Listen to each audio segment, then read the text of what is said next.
नमस्कार दोस्तों, कैसे हैं आप सब लोग। मैं हूं नीरज कुमार कैथल और आप देख रहे हैं education experience expo YouTube channel. AIIMS NORCET exam 2021 में एम्स नॉरसेट एग्जाम की प्रिपरेशन के लिए आज हम लेकर आए हैं important topic fluid and electrolytes. इस टॉपिक से एम्स हर बार कोई ना कोई क्वेश्चन जरूर पूछता है। एम्स की प्रिपरेशन सीरीज का ये आज वीडियो नंबर 10 है। इससे पहले हम 9 वीडियोस अपलोड कर चुके हैं। उन वीडियोस को आप जरूर देखिएगा जिससे कि आपकी प्रिपरेशन बूस्ट अप हो सके। फ्रेंड्स, हर स्लाइड के बाद मैं बोर्ड के सामने से साइड हो जाऊंगा। आप चाहें तो आपके रिवीजन पर्पस के लिए इस स्लाइड का स्क्रीनशॉट लेकर रख सकते हैं। So friends, let's begin our today's video. सबसे पहले हम बात करते हैं, यदि किसी पेशेंट के अंदर इन पांचों में से कोई भी कंडीशन हो तो उसमें फ्लूइड वॉल्यूम डेफिसिट हो सकता है। मान लीजिए किसी पर्सन को, किसी पेशेंट को एक्सेसिव वॉमिटिंग हो रही है, या फिर एक्सेसिव डायरिया या दस्त हो रहे हैं, एक्सेसिव स्वेटिंग हो रही है, यानी स्वेटिंग मींस पसीना निकल रहा है, या फिर पेशेंट में किसी तरह का बर्न है, पेशेंट जल गया है, या फिर पेशेंट को किसी प्रकार का हेमरेज हो रहा है, या फिर हेमरेज का कारण कुछ भी हो सकता है। मान लीजिए कोई एक्सीडेंट हुआ है, उसमें पेशेंट का खूब सारा ब्लड निकल चुका है। इन सभी कंडीशंस के कारण पेशेंट के शरीर में तरल या फिर ब्लड, किसी भी तरह की फ्लूइड की कमी होगी। फ्लूइड की कमी को ही हम फ्लूइड वॉल्यूम डेफिसिट कहते हैं। और जैसे ही पर्सन की बॉडी के अंदर लिक्विड पार्ट, फ्लूइड पार्ट कम होगा, हमारी बॉडी में हाइपोटेंशन होने लगेगा। हाइपोटेंशन का मतलब है हमारा बीपी कम होने लगेगा, और बीपी को मेंटेन करने के लिए हार्ट रेट बढ़ने लगेगी। अगर समय रहते हम इस फ्लूइड वॉल्यूम डेफिसिट कंडीशन को नहीं टेकल करें तो हाइपोटेंशन से पर्सन हाइपोवॉल्यूमिक शॉक में चला जाएगा। फिर पेशेंट के लिए यह स्थिति काफी घातक हो सकती है। नेक्स्ट पॉइंट की हम बात करेंगे। हमारे शरीर के अंदर कैल्शियम एक बहुत ही आवश्यक तत्व है। हमारी बोन्स का निर्माण कैल्शियम के द्वारा ही होता है। हमारे शरीर में कैल्शियम की नॉर्मल मात्रा 8.5 से 10.5 mg/dl के बीच मानी जाती है। यदि हमारे शरीर में कैल्शियम की मात्रा 8.5 mg/dl से कम हो जाए तो इस कंडीशन को हम हाइपोकैल्सीमिया कंडीशन कहते हैं। पेशेंट में, पर्सन में यदि कैल्शियम की कमी हो तो उसके कारण टिटेनी, मसल क्रैम्प्स और टिंगलिंग ऑफ फिंगर्स, ये 3 इंपॉर्टेंट सिम्टम्स देखने को मिलते हैं। टिंगलिंग, मसल क्रैम्प्स और टिटेनी। नेक्स्ट पॉइंट हम बात करते हैं नॉर्मल पोटेशियम लेवल। हमारे शरीर में 3.6 से 5.2 एम मोल पर लीटर या मिली मोल पर लीटर के बीच पोटेशियम की मात्रा अगर होती है तो हम इसे नॉर्मल पोटेशियम लेवल कहते हैं। यदि पोटेशियम की मात्रा 5.2 से ज्यादा हो तो हाइपर कैलीमिया कंडीशन डेवलप होगी, और यदि पोटेशियम की मात्रा 3.6 एम मोल से कम हो तो हाइपोकैलीमिया कंडीशन डेवलप होगी। हाइपोकैलीमिया सिंपली याद रखिए, low potassium level in the body. अब हम बात करते हैं हाइपोकैलीमिया की कंडीशन होने पर पेशेंट के अंदर कुछ इंपॉर्टेंट साइन एंड सिम्टम्स देखने को मिलेंगे, जिनमें से मुख्य है मसल वीकनेस। पेशेंट को अपने मसल्स में एनर्जीलेस फील होगा, बहुत कमजोरी महसूस होगी। सेकंड इंपॉर्टेंट पॉइंट है कार्डियक अरिथमियाज। पोटेशियम का संबंध, रिलेशन डायरेक्ट हार्ट से होता है, हार्ट के लिए पोटेशियम बहुत इंपॉर्टेंट है। यदि पोटेशियम का लेवल कम हो तो भी खतरनाक है, ज्यादा हो तो खतरनाक है ही। हाइपोकैलेमिया की कंडीशन में पेशेंट के अंदर कार्डियक अरिथमियाज आ सकते हैं। उसके साथ ही पेशेंट को लिथार्जी महसूस होती है।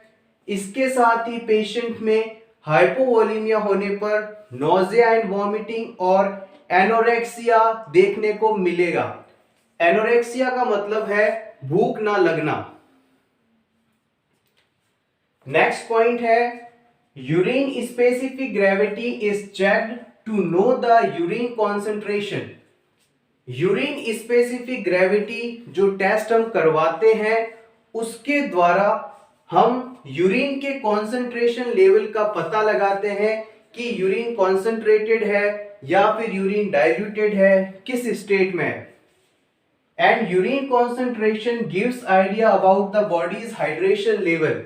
यूरिन के कॉन्सेंट्रेशन से हम बॉडी के हाइड्रेशन लेवल का पता भी लगा लेते हैं। यूरिन कॉन्सेंट्रेशन अगर नॉर्मल है तो बॉडी का हाइड्रेशन लेवल भी नॉर्मल होगा। अगर मान लीजिए यूरिन कॉन्सेंट्रेशन एबनॉर्मल हुआ तो बॉडी में डिहाइड्रेशन हो सकता है या फिर ओवर हाइड्रेशन हो सकता है। इस चीज का direct relation urine specific gravity के थ्रू अपन लगा सकते हैं। यूरिन स्पेसिफिक ग्रेविटी के जो नॉर्मल वैल्यू होती है वो होती है 1.0052 टू 1.030। फ्रेंड्स, एम्स का जो एग्जाम होगा उसके अंदर डायरेक्ट ये वैल्यू कभी नहीं पूछी जाती। बहुत रेयरली ऐसा होता है कि वैल्यू इस तरह से पूछे। वो क्या करता है, एमसीक्यू बनाता है और उसके अंदर इसको डाल देता है और उसमें जो डाटा वो देगा उसके अंदर इस वैल्यू को एबनॉर्मल कर देगा और इसी से संबंधित कोई क्वेश्चन आपसे पूछ लेगा। तो याद रखिएगा यूरिन स्पेसिफिक ग्रेविटी की नॉर्मल वैल्यू 1.005 से 1.030 मानी जाती है। इस वैल्यू के साथ थोड़ा बहुत बदलाव हो सकता है, बुक टू बुक ये चीज रेफर करती है। नेक्स्ट, यदि मान लीजिए यूरिन स्पेसिफिक ग्रेविटी इंक्रीज हो, यदि किसी पर्सन में यूरिन स्पेसिफिक ग्रेविटी 1.030 से ज्यादा है, बढ़ी हुई है, तो उसके अंदर डिहाइड्रेशन कंडीशन होगी। यदि यूरिन स्पेसिफिक ग्रेविटी बढ़ी हुई है तो पेशेंट में डिहाइड्रेशन होगा। याद रखिएगा यूरिन स्पेसिफिक ग्रेविटी, सिंपल याद रखने का तरीका है यूरिन स्पेसिफिक ग्रेविटी और बॉडी के हाइड्रेशन लेवल दोनों एक दूसरे के ऑपोजिट होते हैं। स्पेसिफिक ग्रेविटी बढ़ेगी तो हाइड्रेशन लेवल डाउन होगा, हाइड्रेशन लेवल बढ़ेगा तो स्पेसिफिक ग्रेविटी घटेगी। तो याद रखिएगा यूरिन स्पेसिफिक ग्रेविटी यदि किसी पर्सन के अंदर इंक्रीज होती है, बढ़ी हुई होती है, तो उसके अंदर डिहाइड्रेशन मिलेगा। जबकि यदि किसी पर्सन के अंदर यूरिन स्पेसिफिक ग्रेविटी डिक्रीज है तो इसका मतलब है उसके अंदर ओवर हाइड्रेशन है, हाइड्रेशन का लेवल बहुत बढ़ा हुआ है, मतलब उसकी बॉडी में खूब सारा पानी है, फ्लूइड है। Next point, after surgery except kidney surgery adult patient need 2000 to 3000 ml fluid per day to maintain fluid volume।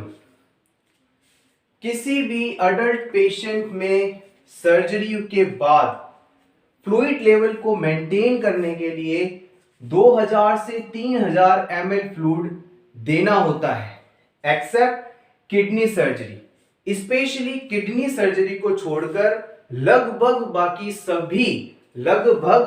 सभी सर्जरीज के बाद फ्लूइड वॉल्यूम को मेंटेन करने के लिए 2000 से 3000 ml फ्लूइड देना होता है। कुछ कंडीशंस हैं जिनमें ये फ्लूइड सिचुएशन के अकॉर्डिंग कम या ज्यादा किया जा सकता है।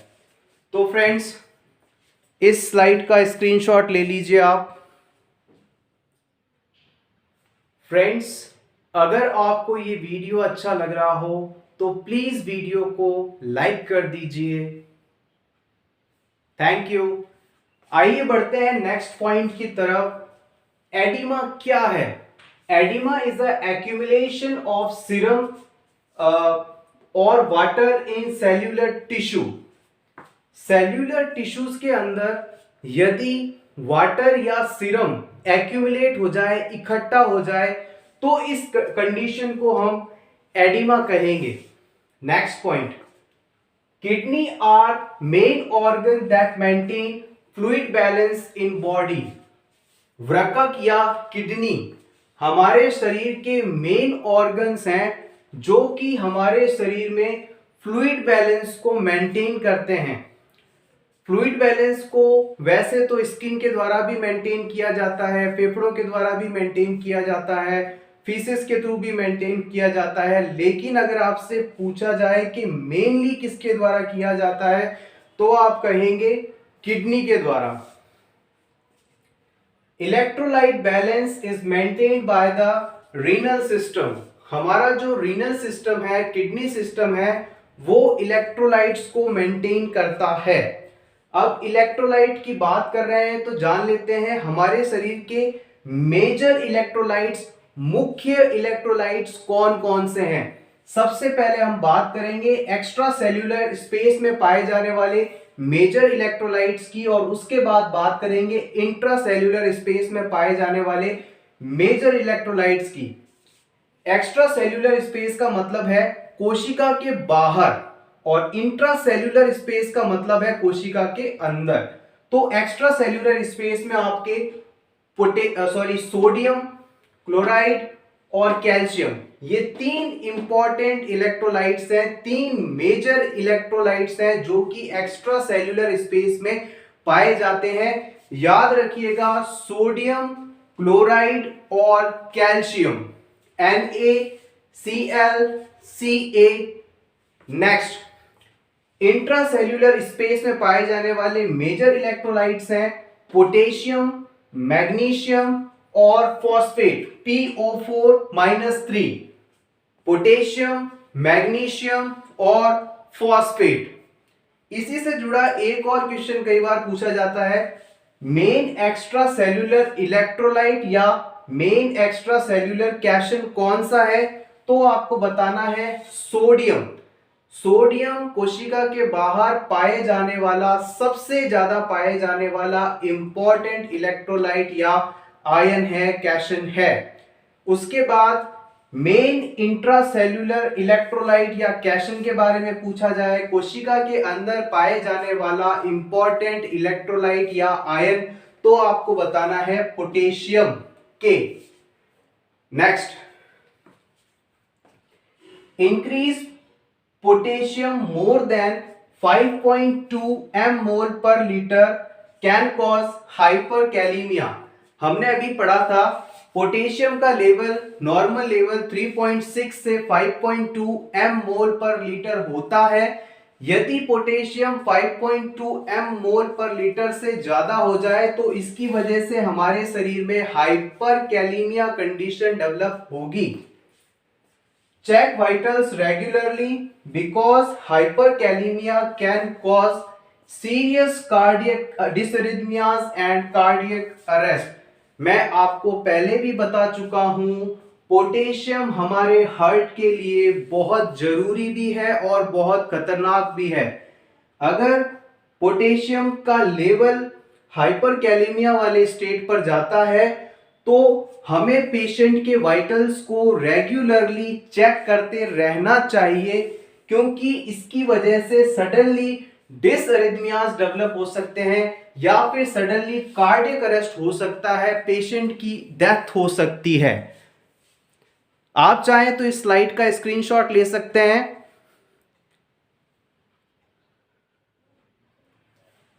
नेक्स्ट पॉइंट है सीरम सोडियम लेवल 135 से 145 MEQ पर लीटर माना जाता है।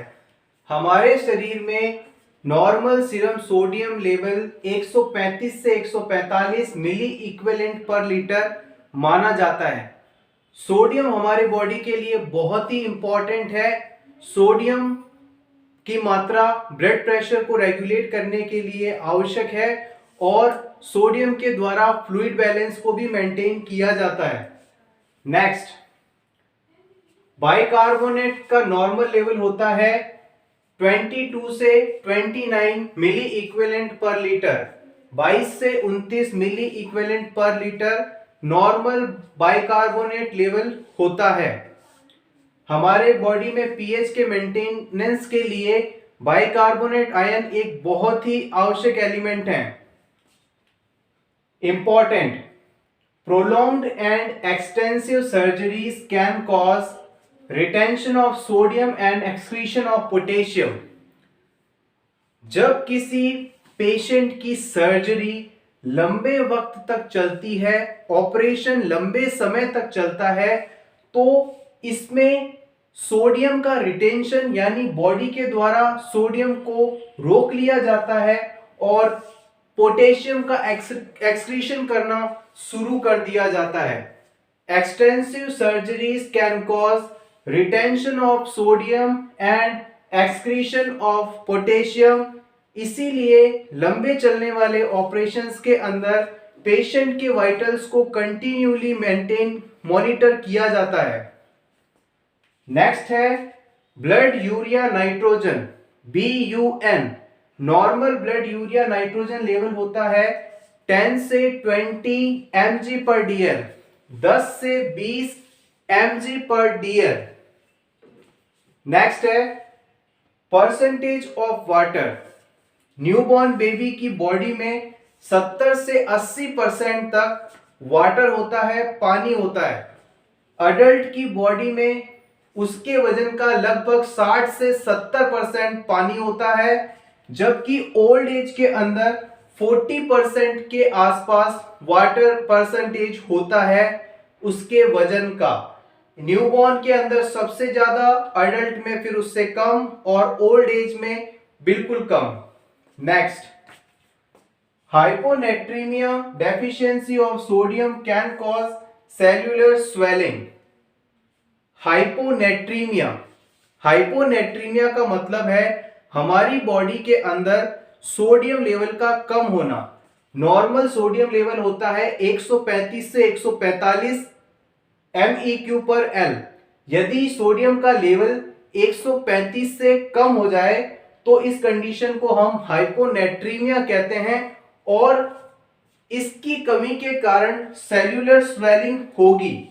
जैसे ही हमारी बॉडी के अंदर सोडियम कम होने लगेगा, सोडियम का काम होता है वाटर को रोक कर रखना।